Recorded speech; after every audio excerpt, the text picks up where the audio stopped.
ఈరోజు కేటాయింపులు అన్ని వర్గాలకి ఏ విధంగా జరిగిందనేది మనందరం కూడా పరిశీలన చేయాల్సినటువంటి అవసరం. ఆ రోజు ఎస్సీ పథకాలను రద్దు చేసి ఎస్సీకి సంబంధించిన ఎస్సీ ఎస్టీ సప్లాన్ నిధులన్నింటినీ కూడా డైవర్ట్ చేసి ఆ వర్గానికి ఏ విధంగా అన్యాయం చేశాడో మనందరం చూసాం. ఈరోజు ఎస్సీలకు సంబంధించి ప్రత్యేకంగా బడ్జెట్లో కేటాయింపులు పెంచడం జరిగింది. అదేవిధంగా బీసీలకి ప్రత్యేకంగా కేటాయింపులు పెంచడం జరిగింది. ముఖ్యంగా ఈరోజు విద్యకి పెద్దపీట వేస్తూ దాదాపు 30,000 కోట్ల రూపాయలు బడ్జెట్లో కేటాయింపులు చేయడం జరిగింది. అలాగే పంచాయతీరాజ్ కానీ జలవనరులు కానీ ఈ విధంగా ఇరిగేషన్కి సంబంధించి కానీ పోలవరం నిర్మాణానికి కానీ ఈరోజు బడ్జెట్లో కేటాయింపులు చేసి స్పష్టంగా ఏ విధంగా ఈ ప్రభుత్వం ముందుకెళ్తుంది అనేది తెలియజేయడం జరిగింది. ఈరోజు బడ్జెట్ సమావేశాల్లో కూడా దాదాపు 21 బిల్లుల్ని ఆమోదించడం జరిగింది. ముఖ్యంగా అనేక బిల్లులు ఈ రాష్ట్ర ప్రజలని వారిని అన్ని విధాలుగా అండగా నిలబడే విధంగా గత ప్రభుత్వంలో చేసినటువంటి దుర్మార్గమైనటువంటి పనులన్నింటినీ కూడా అరికట్టే విధంగా కూడా చేయడం జరిగింది. ఈరోజు వైఎస్ఆర్ కాంగ్రెస్ పార్టీ ప్రభుత్వంలో ఏ విధంగా ల్యాండ్ గ్రాబింగ్లు జరిగినాయో చూసాం, ఏ విధంగా అక్రమంగా ఆస్తులను ఆక్రమించారో చూసాం, ఏ విధంగా వాళ్ళు చెప్పిన మాట వినకపోతే ఆస్తుల మీద 22 పెట్టి నిషేధించిన జాబితాలో పెట్టేది అనేది ఆ ప్రభుత్వంలో కామన్గా తయారైంది.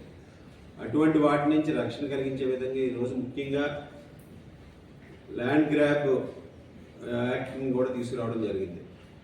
యాంటీ ల్యాండ్ గ్రాబ్ యాక్ట్ని కూడా తీసుకొచ్చి ఈరోజు ఎవరైతే ఆక్రమణదారులు ఉన్నారో వారందరినీ కూడా కఠినంగా శిక్షించే విధంగా ఈరోజు ఒక కఠినమైనటువంటి చట్టాన్ని తీసుకురావడం జరిగింది.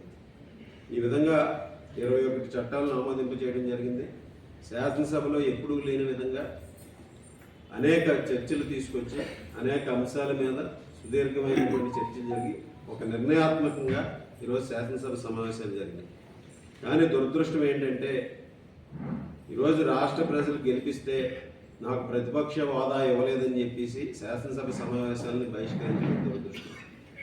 జగన్మోహన్ రెడ్డి ఈరోజు సమావేశాలకు రాకుండా ముఖం చాటేసి కేవలం తాడేపల్లి ప్యాలెస్కే పరిమితం అవడం.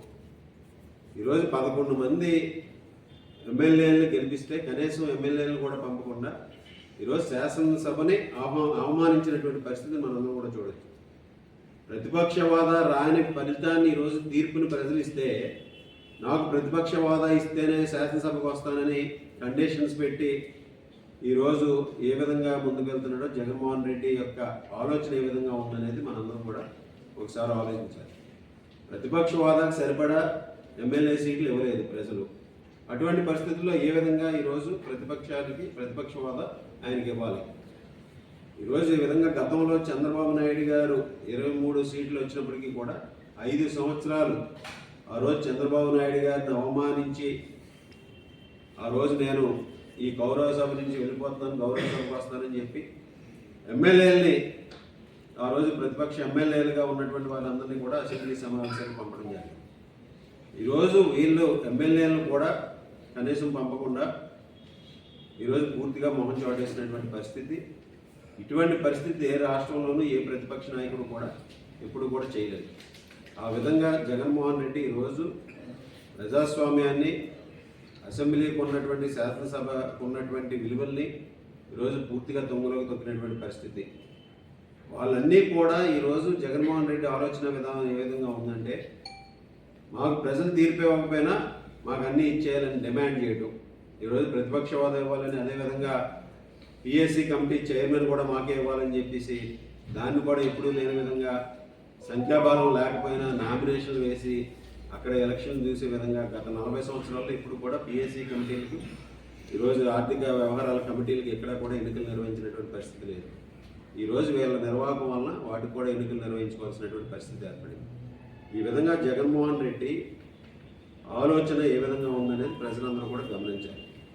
అలాగే ముఖ్యంగా ఈరోజు దేశ చరిత్రలో ఏ ముఖ్యమంత్రి రానటువంటి ఈరోజు యుఎస్ FBI కూడా ఈరోజు జగన్మోహన్ రెడ్డి చేసినటువంటి అవినీతిని ఈరోజు వెలికి తీసే విధంగా ఉందంటే ఏ విధంగా జగన్మోహన్ రెడ్డి అవినీతి చేశాడనేది ఒక నిదర్శనం. దాదాపు 1750 కోట్ల రూపాయలు ఈరోజు అవినీతి జరిగిందనేది FBI రిపోర్ట్లో క్లియర్ కట్గా ఇవ్వడం జరిగింది. ఆ రోజు ఏదైతే విద్యుత్ ఒప్పందాలు చేసుకోవడానికి, ఆ రోజు సోలార్ విద్యుత్ ఒప్పందాలు చేసుకోవడానికి అదానీ గ్రూప్తో ఆ రోజు వీళ్ళకి సాగించినటువంటి వ్యవహారం అంతా ఈరోజు FBI మన కళ్ళకు కట్టినట్లు తీసుకురావడం జరిగింది. ఈ విధంగా ఈ రాష్ట్రంలోనే కాదు, గతంలో తండ్రి అధికారాన్ని అడ్డం పెట్టుకుని 1,00,000 కోట్లు సంపాదించి దాదాపు 30 కేసుల్లో దోషిగా ఉన్నాడు జగన్మోహన్ రెడ్డి. ఈరోజు మరలా దానికి మించి అంతర్జాతీయ స్థాయికి కూడా జగన్మోహన్ రెడ్డి తీసుకెళ్లాడంటే మనందరం సిగ్గుపడాల్సినటువంటి అవసరం. ఆంధ్రప్రదేశ్ రాష్ట్రంలో ఈరోజు తీరనటువంటి తప్పుడు రాజకీయాలు చేస్తూ ఒక తీరని మచ్చని క్రియేట్ చేసినటువంటి పరిస్థితి మనందరం కూడా చూడాలి. ఈరోజు అటువంటి పరిస్థితి నుంచి మరలా రాష్ట్రాన్ని మనందరం కూడా కాపాడుకునే విధంగా కూటమి ప్రభుత్వంలో చంద్రబాబు నాయుడు గారు, పవన్ కళ్యాణ్ గారు, అక్కడ నరేంద్ర మోడీ గారు కూడా ఈ రాష్ట్రాన్ని అన్ని విధాలుగా ముందుకు తీసుకెళ్లే విధంగా కూడా 2047 విజన్తో ముందుకు వెళ్ళడం జరుగుతుంది. 2047 విజన్ ద్వారా ఈ రాష్ట్రంలో అభివృద్ధి సంక్షేమంతో పాటుగా సుపరిపాలన అందించి ముందుకు వెళ్ళే విధంగా తీసుకోవడం జరుగుతుంది. 10 అంశాల మీద ఒక విజన్ ఏర్పరచుకుని ఆ 10 అంశాల ఆధారంగా అన్ని వర్గాల ప్రజలు కూడా P4 మోడల్లో, అంటే ప్రతి కుటుంబం కూడా ఆర్థికంగా సంపాదించుకునే విధంగా, వారికి ఆరోగ్యంగా ఆనందంగా ఉండే విధంగా ఈరోజు ఒక విజన్ ఏర్పరిచి ప్రతి కుటుంబాన్ని కూడా 2047కి ఈ రాష్ట్ర బడ్జెట్ని, ఆదాయాన్ని పెంచి తలసరి ఆదాయాన్ని పెంచే విధంగా ఈరోజు ఈ విజన్ ద్వారా ముందుకు వెళ్ళడం జరుగుతుందని ఈ సందర్భంగా ఎవరైతే YSR Congress party social media కార్యకర్తలను, అమాయకులను అందరినీ కూడా అరెస్టులు చేస్తున్నారని చెప్తున్నారు. ఈరోజు మేము ఒకటే అడుగుతున్నాం, వాళ్ళ అధికారంలో ఉన్నప్పుడు ఏ విధంగా నీచంగా వ్యవహరించారు, ఏ విధంగా చంద్రబాబు నాయుడు గారి మీద కానీ, వారి కుటుంబ సభ్యుల మీద కానీ, పవన్ కళ్యాణ్ గారు వారి కుటుంబ సభ్యుల మీద కానీ, ఇతర నాయకుల మీద కానీ ఎటువంటి కామెంట్లు చేసి ఎటువంటి విధంగా విచ్చలవిడిగా పోస్టులు పెట్టారో మనందరం కూడా చూసాం. వారి భాష ఏ విధంగా ఉందనేది చూసాం. ఈరోజు వైఎస్ఆర్ కాంగ్రెస్ పార్టీ నాయకులు ముసలి కన్నీరు కారుస్తున్నారు, మా సోషల్ మీడియా కార్యకర్తలను అన్యాయంగా అరెస్టులు చేస్తున్నారు. ఈరోజు మేము ఒకటే అడుగుతున్నాం, వర్రా రవీంద్రారెడ్డి అమాయకుడా, బోరుగడ్డ అనిల్ అమాయకుడా, పోసాని కృష్ణమురళి అమాయకుడా, రాంగాపాల్ వర్మ అమాయకుడా, శ్రీరెడ్డి అమాయకురాల, వీళ్ళందరూ ఏ విధంగా సోషల్ మీడియాని విచ్చలవిడిగా ఈరోజు ఆ రోజు ఎవరు చూడనటువంటి విననటువంటి భాషను వాడి చూడని విధంగా ఈరోజు వినని విధంగా కూడా వాళ్ళు చేసినటువంటి కామెంట్లని, అసభ్యకరమైనటువంటి కామెంట్లు మనందరం కూడా చూసాం. ఈరోజు అటువంటి పరిస్థితి నుంచి రాష్ట్రాన్ని మరీ మంచి మార్గంలో పెట్టే విధంగా ఈరోజు వాళ్ళు చేసినటువంటి జుగుత్సాకరమైనటువంటి కామెంట్ల మీద ఈరోజు రాష్ట్రంలో అన్ని చోట్ల నుంచి పెద్ద ఎత్తున వ్యతిరేకత వ్యక్తమై వారి మీద కంప్లైంట్లు ఇవ్వడం జరుగుతుంది. ఆ కంప్లైంట్ల ఆధారంగా ఈరోజు చట్టం, పోలీసులు వారి పని వారు చేస్తున్నారు. ఈరోజు అటువంటి అమాయకులు అని చెప్పేసి వీళ్ళు ముసలి కన్నీరు కార్చుకుని హాస్యాస్పదంగా ఉందో మనందరం కూడా చూడాలి.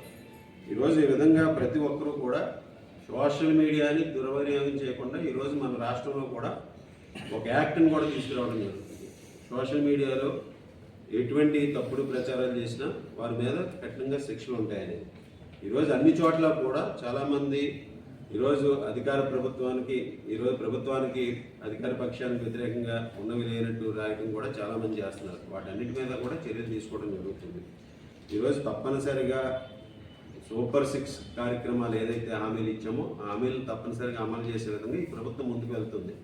గతంలో ఎన్నడూ లేని విధంగా ఒక మంచి ప్రభుత్వం ఏర్పడింది అనేది ప్రజలందరూ కూడా ఈరోజు ప్రతి ఒక్కరూ కూడా ఆనందంగా ఉన్నారు. అన్ని విధాలుగాను కూడా ముందుకు వెళ్తున్నాం. అలాగే ముఖ్యంగా రోడ్లకు సంబంధించి ఈరోజు R&B రోడ్లకి 800 కోట్ల పైగా నిధులు కేటాయించి ఈరోజు ముఖ్యంగా రిపేర్స్ చేసి ఈరోజు అన్ని విధాలుగాను కూడా పాట్-హోల్ ఫ్రీ రోడ్స్ని సంక్రాంతి కల్లా తయారు చేసే విధంగా కూడా చర్యలు తీసుకోవడం జరుగుతుంది. ఈరోజు మన నియోజకవర్గంలో కూడా అనేక చోట్ల ఈరోజు రోడ్లకు సంబంధించి వర్కులు చేయడం జరుగుతుంది. అదేవిధంగా NRGS ద్వారా నిధులు కేటాయించి ఈరోజు పవన్ కళ్యాణ్ గారు ఏదైతే గతంలో 1300 గ్రామ సభలు నిర్వహించి 3,000 వర్కుల్ని ఆమోదించారో ఆ వర్కులు కూడా ఈరోజు శరవేగంగా పనులు జరుగుతున్నాయి. ఈ విధంగా ఈ ప్రభుత్వం అభివృద్ధి కార్యక్రమాలను ముందుకు తీసుకెళ్ళడం జరుగుతుంది. అలాగే ఈరోజు రైతులను ఏ విధంగా ఇబ్బంది పెట్టారో మనందరం కూడా చూసాం. జగన్మోహన్ రెడ్డి ప్రభుత్వంలో ధాన్యం అమ్ముకున్నటువంటి రైతులు ఈరోజు రావాలంటే వారి బిల్లులు రావాలంటే కనీసం 6 నెలలు ఉండేవారు. ఈరోజు గతం రబీ సీజన్కి సంబంధించి మనం చూసాం, వాళ్ళ బిల్లులు రాకుండా బకాయిలు పెట్టి 1600 కోట్ల రూపాయలు రైతులు ధాన్యం బిల్లులు బకాయిలు పెట్టి వెళ్ళిపోయాడు జగన్మోహన్ రెడ్డి. ఈరోజు ఆ బకాయిని తీర్చింది. మళ్ళీ ఈరోజు ఖరీఫ్కి సంబంధించి ధాన్యం సేకరణ ప్రారంభించింది ప్రభుత్వం. ఈరోజు వాళ్ళు ఎన్నో ఇబ్బందులు గురి చేసేవారు. ఈరోజు ఇక్కడ తణుకులో రైతు ధాన్యం పెడితే ఆకివీడు రైస్ మిల్కి పంపేవారు, మరొక పక్క పాలకొల్లు రైస్ మిల్కి పంపేవారు. రైతు పడనటువంటి ఇబ్బందులు లేవు. ఈరోజు అటువంటి ఇబ్బందులన్నింటినీ కూడా తొలగించే విధంగా రైతులకి ధాన్యం ఎక్కడైనా అమ్ముకునే స్వేచ్ఛని ఈరోజు ఈ ప్రభుత్వం కల్పించింది. ఈరోజు రైతులందరూ కూడా పూర్తిగా చాలా సంతోషపడుతూ వారందరూ కూడా అదేవిధంగా ధాన్యం సేకరించినటువంటి బిల్లులు 48 గంటల్లో వారి ఖాతాల్లో జమ అవుతున్నాయి. ఈరోజు మన నియోజకవర్గంలో ఈరోజు రబీ సీజన్కి సంబంధించి ఏదైతే ధాన్యం సేకరణ జరిగిందో 80% పేమెంట్లు అన్నీ కూడా ఇప్పుడు పూర్తయినాయి. ఎప్పటికప్పుడు 50,000 రూపాయలు కన్నా తక్కువ ఉంటే 12 గంటల్లో బిల్లులు పడిపోతున్నాయి. ఈ విధంగా రైతులకు సంబంధించి ధాన్యానికి సంబంధించి గతంలో ఎన్నడూ లేని విధంగా ఈరోజు సేకరణ జరిగినటువంటి 48 గంటల లోపు వారి ఖాతాల్లో జమ అవుతున్నాయంటే రైతులకి ఇంతకన్నా రైతు పక్షపాతి ప్రభుత్వం ఉంటుందా అనేది మనందరం కూడా ఆలోచించాలి. ఈరోజు రైతులందరూ కూడా చాలా సంతోషం వ్యక్తం చేస్తున్నారు. వారికి వెంటనే డబ్బులు రావడం, వారి బకాయిలు కానీ ఇవన్నీ కూడా తీర్చుకోవడానికి ఎంతో ఉపశమనం కలిగిస్తుందని వారందరూ కూడా ఆనందం వ్యక్తం చేస్తున్నారు. ఈ విధంగా రైతులకు సంబంధించినటువంటి కార్యక్రమాలు చేస్తున్నాం.